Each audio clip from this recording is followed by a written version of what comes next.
Welcome to the Inside Carolina Postgame podcast. I'm your host, Tommy Ashley. We're sponsored by Johnny T-Shirt, JohnnyT-Shirt.com. North Carolina 67-54. We've got Dewey Burke here.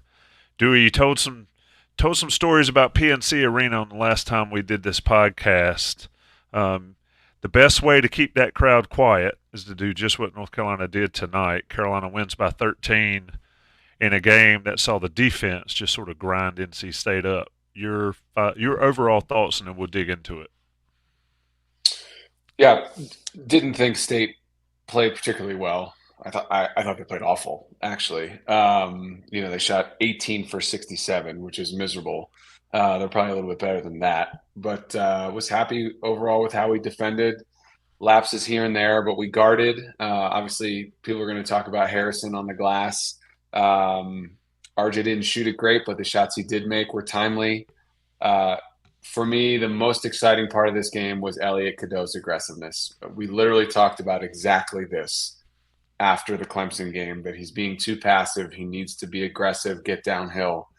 And he must have tried to get to the rim 10 or 12 times tonight. Yep. And it's such a difference maker, and he got confidence from it. And so then when it got under 10 and we started to build a lead, we threw out the playbook and said, hey, high pick and roll. Elliot's got us covered. And even the possessions where we didn't make shots, he made such good decisions, kicking the ball out to rotating shooters when that was the right play. The absolutely beautiful pick and roll for the dunk by Mondo, which, kind of took the last bit of air out of the crowd. That, to me, I'm hopeful, is what we look back on and say, that game at State was where the light bulb went on for Elliot Cadeau. Yeah, and going there, and you can talk about the environment. You can talk about playing State in there. It being his first time, too, just for me, made it so much better because I was coming in this game, I was saying, well, it's going to be a rough environment. He's been passive. We've talked about it. And for him to come out on fire like that, just sort of speak about that pick and roll because we've seen that chew Carolina up many times over the years. And for them to be able to put Burns in sort of that spin cycle there, especially on the play you're talking about with the dunk, it just seemed like that's something Carolina can use as a go-to going down the road here in the ACC because I don't think the ACC is very good this year. And quite frankly, I love DJ Burns' game, but if Carolina's going to play him like that, force him to sprint, and then put him in those situations, I think Carolina can score on anybody that way. Speak to that play and those plays specifically from your I've been there, I've done that eyes. Yeah, I mean the most important part about it was how he tried to get downhill. He has had a tendency to play east-west a lot, just kind of dribble for the sake of dribbling and not really trying to get any place. And he was attacking the outside shoulder of Armando's defender, of Burns, and making them make decisions on are we gonna switch, or are we gonna get caught in a half hedge, and then he could turn the corner and make the right play. It's the same downhill aggressiveness I was just talking about in the open floor that he was using on that high pick and roll. We're able to spread it and give him so much space that if he's willing to attack and try to get into the paint and then make a decision, it's really tough to guard. He's so fast and strong with the ball. He still had a couple turnovers and he's still learning. But the key is that he didn't just sit back and be passive. He attacked, and with that, only good things will happen. Yeah, and he adds in the 3-point shot, which will come, and then 3 for 4 on the night from the free throw line. I think that's big. It can make him virtually unguardable, and you can't deal with him. And let's talk about Ingram. You mentioned the rebounds. I mean, good gracious, 19 rebounds?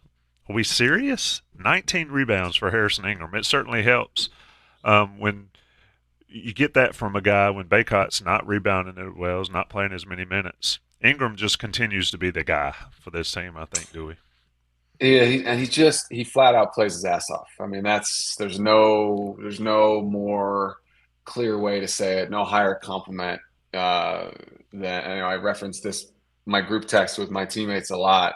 When guys are chiming in on there and they're saying Ingram plays his ass off, and then Bobby, he said, "What's the record for rebounds in a game?" I mean, this guy is collecting them like the Sean May Hansborough, and we went and looked, and it's Billy Cunningham, with a lot. but with Different like world. 27 or something crazy. But yeah, yeah. Look, he plays his ass off. It's not always pretty. He'll turn it over here and there. He didn't shoot threes great, but he got into the paint. He posted up a little bit, but he's just always there. He's scrapping around the ball, fighting for loose balls. You feel good about him going into a 50-50 ball, coming up with it. And obviously, last two games just been absolutely unbelievable on the glass. But it's interesting when you think about five-star recruits of the pedigree that he came into college with. You don't necessarily think of a guy like that, a 6'8", 5-star with NBA aspirations coming out of high school, as being a guy who's just going to grind you out and grab 19 rebounds and kind of hustle and not play dirty, but do the dirty work. You follow what I'm saying? He's got a blue collar mentality to him where a 5-star guy, perimeter player, maybe doesn't always have that. Not just guys that have played for us. I mean, across the board.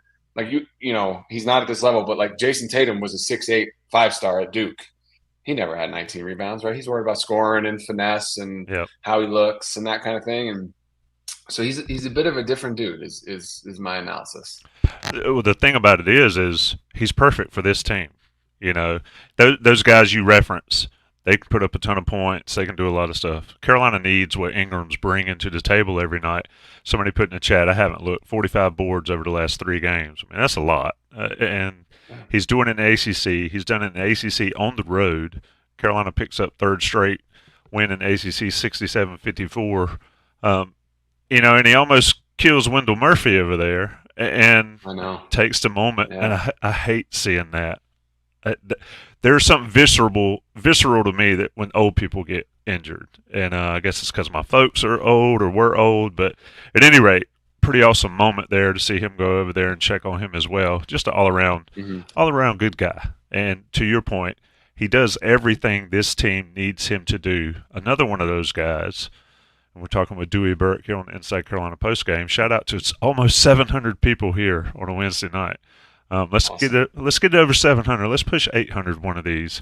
Maybe the Duke game. But Seth Trimble, another guy.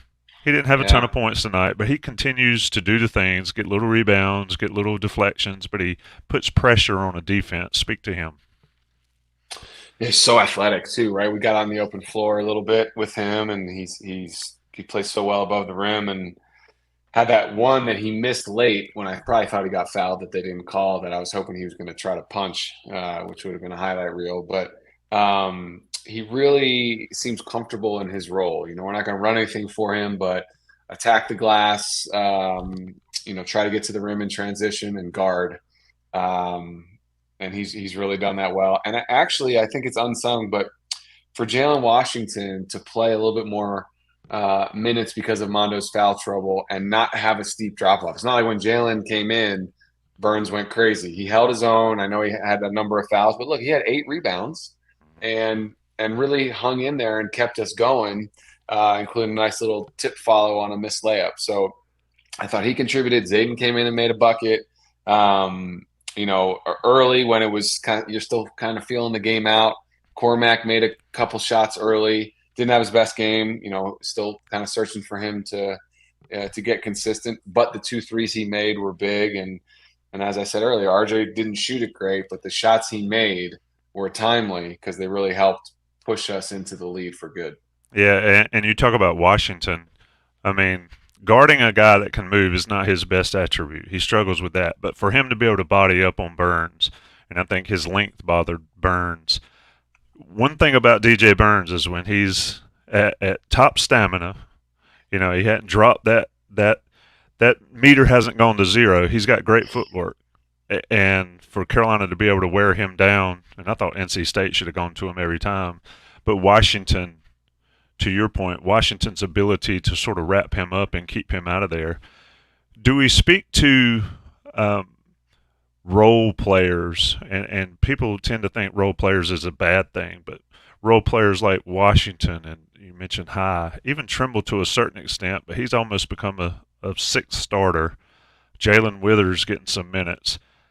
How important is that for a team to have success? You need your best guys to play well.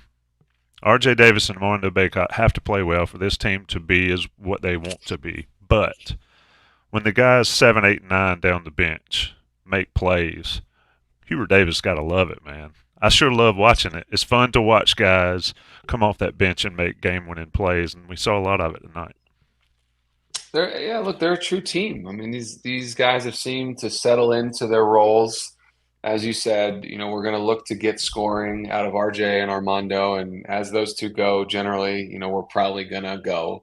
But then you bring Harrison, and he's gonna, he's made a couple outside shots over the year, and shown a propensity to isolate and back people down and try to get a little 8-10 footer. And now all of a sudden he's explosive on the glass. Cormac obviously is who we've all hoped will be our consistent shooter outside of RJ, and has the ability to do it. And then the guys off the bench, they don't come in, demanding or looking to get shots. Trimble comes in and picks you up 94 feet. And, Withers, look, I'd like to see more out of him. I think he needs to play harder. He's a little casual for me, to use a Coach Williams-ism. But that said, tip dunk here, block shot there, get to the rim and get fouled. He makes things happen. And then, like I said, Jalen to have 8 rebounds and hold his own against a guy who's got to have 60, 70 pounds on him was great. So I don't think there's questions about roles and responsibilities here. And I think we constantly struggled with that last year. It's like, who's getting the shot now? It's you would have guys that maybe they felt, I don't know anything. I'm just saying they may felt like, this possession, it's my turn to shoot. And rather than just being together and trusting and getting everything in the flow. So they're a true team. They are, January 10th. We've been saying it for a couple weeks. They're a true team right now. It's fun to watch. Yep, you go and get 3 straight wins on the road in the ACC. Regardless of what you think about the ACC, is good teams or bad teams, doing that's tough in this league. I don't want to go negative, but I feel like we're so positive on this team. What can get better, Dewey? I mean, if you play defense like Carolina's played the last 4 games, 5 games, you can have off-scoring nights and still win. But what needs to get better when you watch this team? And it's a tough question to ask. It's a tough question to answer after they've just finished off, I think, a decent NC State team. I don't know how good they are, but I think they're decent, especially in that building. What needs to improve for this bunch? Sure. And I just want to respond to one thing quickly in the chat. I'm not being critical of Cormac that he didn't play well. That kid plays so hard. I mean, the euphemism of he plays with his hair on fire has never fit a player better than him. Absolutely. I mean, that he literally plays like his hair is on fire. I just would like to see him be a little stronger on the offensive end. It's his 5th year in the conference, or not 5th year in the conference, 5th year playing. And I just think there's more there for us to get if he can get consistent. But he plays so hard, so no lack of effort there. But to your question, what can get better? Look, I think if you're watching this game not as a biased observer, rooting for Carolina or rooting for State, I think if you just turned that game on and watched it, it was pretty doggone ugly, right? I mean, we're not playing pretty. We're not out in transition as much as I think we'd like to be, especially because we're grinding it out and getting stops. I'd like to see us run more and get some easier shots. Armando can play better. He was better against Clemson, but kind of back to more normal for him tonight of what we've seen this year, just 9 and 5. I know he had foul trouble. So yeah, look, we can be more polished offensively. We can shoot it better, especially the guys that are meant to be shooters. But I'm telling you this, if Elliot Cadeau can take that aggressiveness and build from there and control the offense in the manner he started to do it at the end of that game, that is a game changer for us because, I said it last podcast or maybe the one before, we were playing almost 4 on 5, 4.5 on 5 there because he was so passive. Him becoming a threat, even if ultimately he's going to be passed first, is is a huge dynamic here. Because if they have to worry about him, it's just one less or one half eye off RJ, one half eye off of Armando. That is very meaningful. So again, we said at the top, saying it again now. I'm hopeful that this is the Elliott Cadeau game that we point back to and say, remember when he figured it out in Raleigh, and then off he went. Indeed, we're talking with Dewey Burke. 919 people in the live chat, and I want y'all to do something for me. First of all, I want everybody to hit the like button on the YouTube stream. It helps us out, helps us get more content to you directly. Also, I want you to go to Johnny T-Shirt, johnnytshirt.com. Take care of those folks. They're alumni owned and operated. Go buy stuff. It's cold. Go buy some sweatshirts. When it warms up a little bit, get you some swag for the springtime and all. But Johnny T-Shirt, they're great folks there, and they're great friends of Inside Carolina. Premium subscribers get you 10%, and also congruityhr.com/Tar Heels for your small to mid-sized business. Dewey, anything else holistically or game specific? I thought, I felt like the game should not have been close. Watching NC State and watching North Carolina give up, maybe some empty defensive possessions and all, but Carolina ends up pushing away. On January 10th, now that you've seen this team play however many games they've played, 14 games, 15 games, what do you think compared to what you thought when the season started? How have your feelings changed about this basketball team outside of the Elliott Cadeau things you've already talked about? Yeah, I think in the preseason I was concerned about our overall just talent level, to compete with the schedule that we knew we had. I just wasn't sure.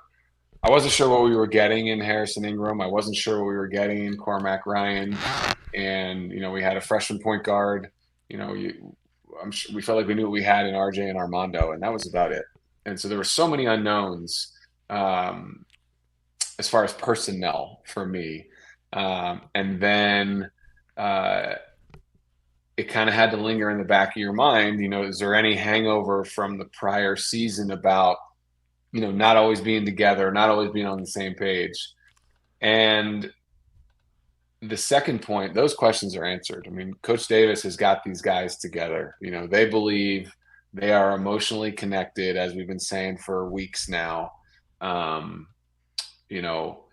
Just you can tell by the way they greet each other in and out of timeouts, by the way they respond to communication with Hubert, that they are connected and invested. And we didn't know that, so that's something we didn't know. And from a talent perspective, by no means is it one of the most talented teams we've ever had, but these guys have figured out how to play together and defend. And if you can defend, you can be in any game. Like, I'd love to see UConn again or Kentucky again now that we've started to guard. I mean, look, they've got more elite talent.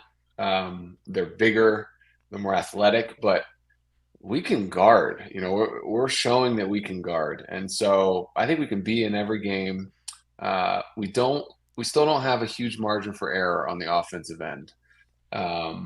But that's okay. If we have to win games in the 50s and 60s because we guard you and make life miserable and we rebound it and, scratch and claw to get enough buckets, that's okay too. This is not a team of, the mid 2000s that is going to score 90 points. They just aren't. But, give the staff credit for figuring out how to get this team to play this way and have them together.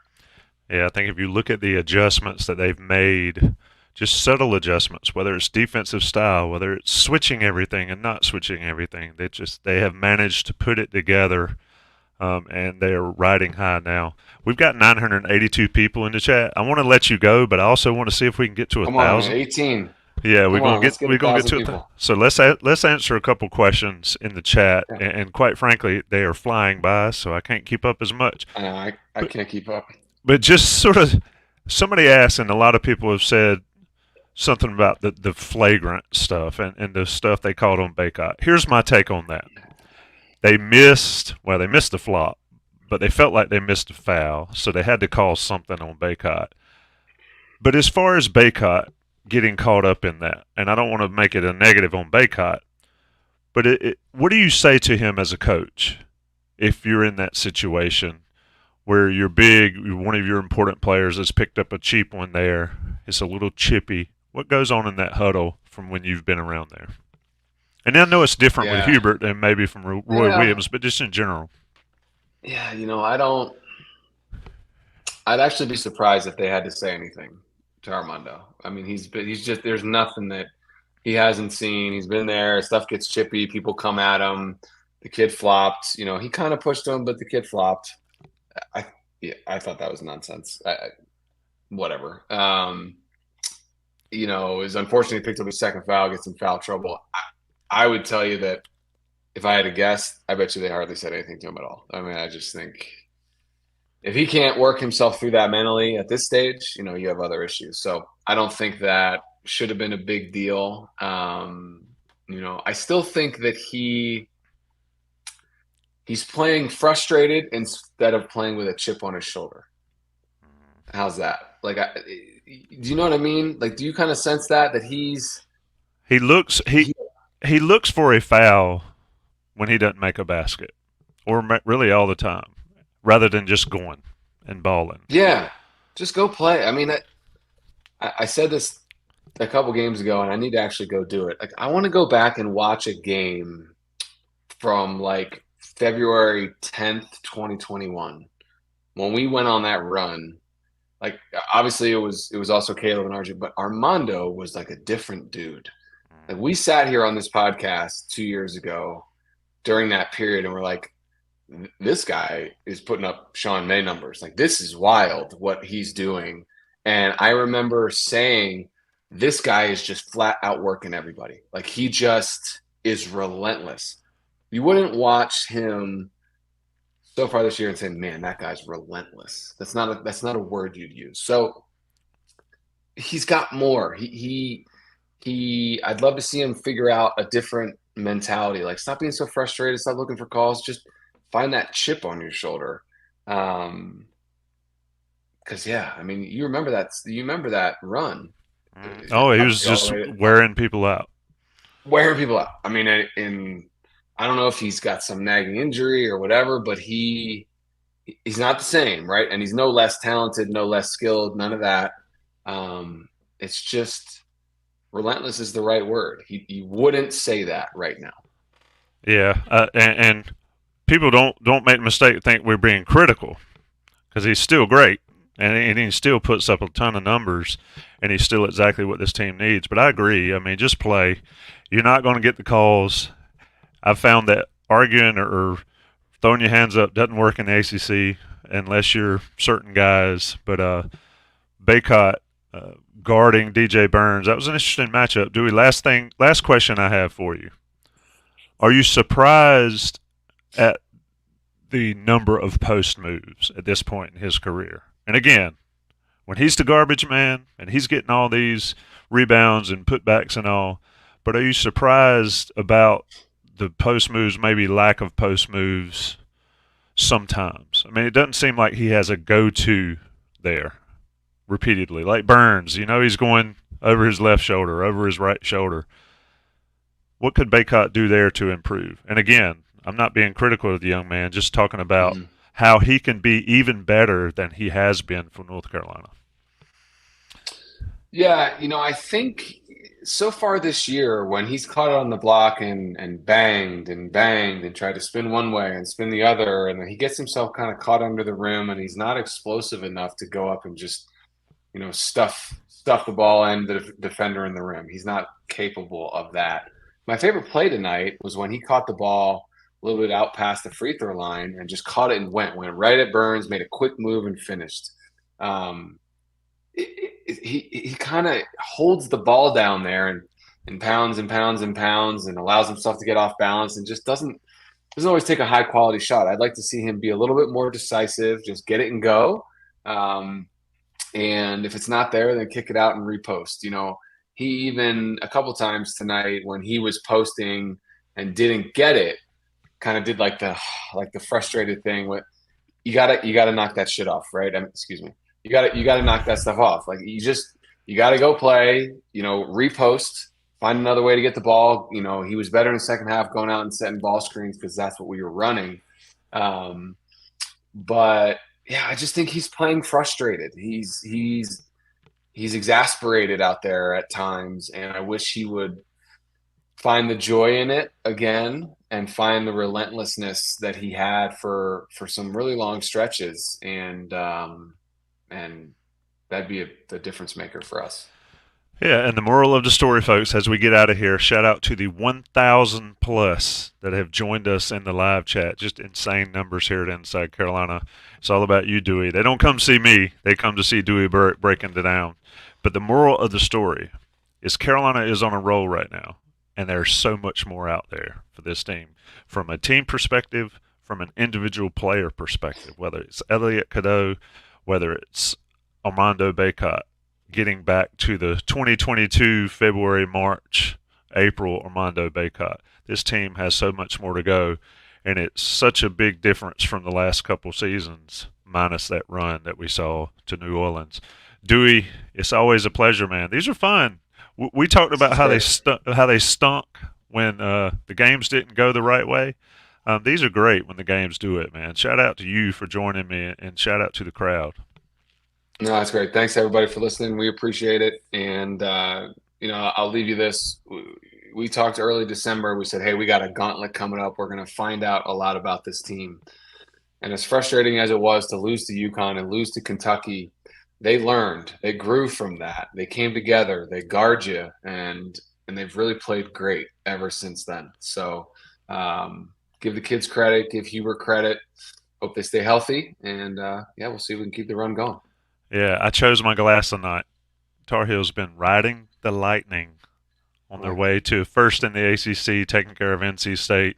Shout out Johnny T-Shirt, Congruity. Shout out to Dewey Burke for always being the man. Shout out to the Inside Carolina faithful that join us. Everybody get some sleep. We'll be back over the weekend. Carolina and Syracuse in the Smith Center.